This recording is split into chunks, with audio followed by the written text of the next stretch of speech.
ඉතින් මං කියවනේ අර ජලාශය හදනකොට මුළු ගමක්ම යට වුණා කියලා. ඉතින් මේ ගම යට වෙනකොට පන්සලකුත් යට වෙලා තියෙනවා. දැන් යන්නේ පන්සල බලන්න. එතෙන්ද කියන්නේ කඩදොර විහාරය. හමුදා කැම්පයක් හරහා තමයි එතෙන් යන්න තියෙන්නේ. ඉතින් ඔන්න කඩදොර විහාරය බලන්න. මේ පේන්නේ කඩදොර විහාරය. රැතින් පේන්නේ කොත්මලේ වේල්ල. දැනට වතුර මායිමේ ඉඳලා මේ මායිමට වගේ වෙනකම් වතුර හිඳෙන්න ඕනේ කඩදොර විහාරේ මතුවෙන්න. ඉතින් මේ තියෙන්නේ කඩදොර විහාරේ අදට ඉතුරු වෙලා තියෙන නටබු.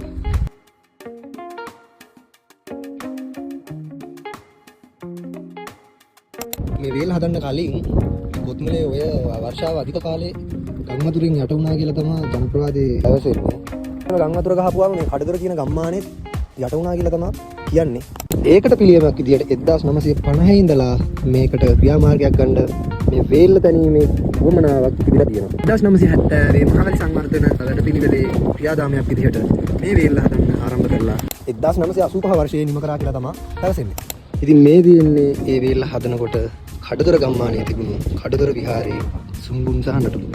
ආයෙත් දුරට ජලයෙන් දෙන්න ඕනේ මේක නරඹන්න. මේ විහාරය අතර දැක ගලා ගන්න පුළුවන් විහාරයට ඇතුල් වන මකර තොරණයි ඒකේ බුදු පිළිම වහන්සේ දේව රූප ටිකයි පමණයි. ඉතින් ඔයාලත් ඇවිල්ලා මේ දේවල් බලලා වන්දනාමාන කරලා ලස්සන බලලා යන්න විනාශ කරන්න නැතුව.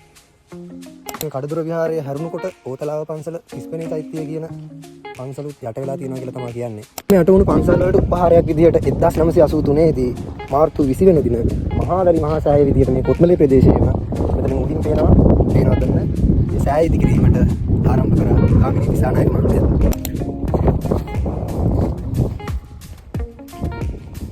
ඉතින් කඩදොර විහාරය ගැන විස්තර ඔය ටික තමයි තියෙන්නේ. තවත් පිළිගන්න.